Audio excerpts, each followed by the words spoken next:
Olá, bom dia, bem-vindos à nossa meditação. Hoje é o dia 19 de setembro. Estivemos ausentes de nossas meditações porque eu estava participando de uma conferência de artistas europeus na Inglaterra. Foi um tempo muito bom, nós éramos de 21 países diferentes e 36 agências missionárias trabalhando aqui no continente europeu, inclusive a WEC International, da qual eu faço parte. Eu continuo meditando com vocês sobre a importância de sermos discípulos de Cristo Jesus, nascidos do alto. E para me ajudar nestas meditações, eu tenho lido em Filipenses capítulo 1 e verso 11, que vocês sejam sempre cheios do fruto da justiça de Deus, que vem por Jesus Cristo, para a glória e louvor de Deus.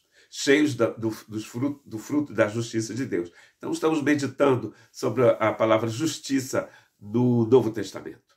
Em Romanos 5, 21, Paulo utiliza esta palavra quando ele diz: portanto, assim como o pecado reinou sobre todos e os levou à morte, agora reina a graça que nos declara justos diante de Deus e resulta na vida eterna por meio de Jesus Cristo, nosso Senhor. E é importante salientar que a vida eterna aqui não é só quando você morrer, é a vida eterna agora. Através do Adão, do primeiro homem, o pecado entrou no mundo e o pecado reina pela morte. Mas a graça de Deus não reina pela morte, ela reina pela justiça de Deus, que nos introduz à vida eterna.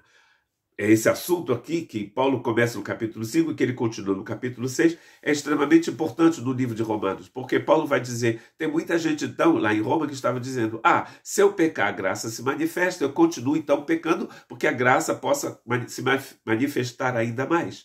Aí ele diz, não, isso é impossível. Por quê? Porque a graça se manifesta para que a gente entre na justiça de Deus. Ou seja, para que você pense, reflita e haja como Deus. Então, como é que você vai continuar no pecado se a graça, o alvo mesmo da graça é que você saia do pecado e da morte e entre na vida eterna?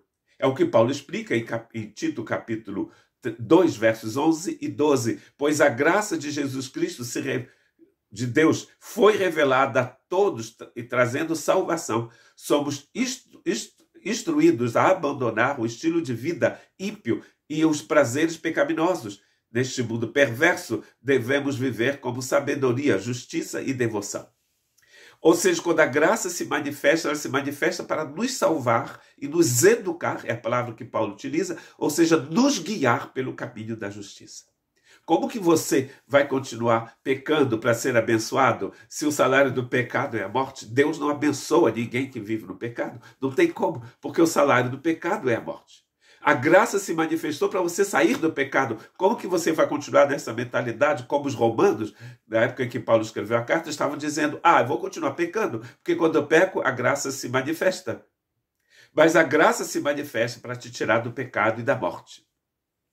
Quando você se envolve com o pecado, você vai estar entrando e permanecendo na morte eterna. Agora, quando você abre a porta do seu coração, a graça de Deus, você vai viver na justiça de Deus, agindo, pensando, refletindo como Deus. Que Deus te abençoe.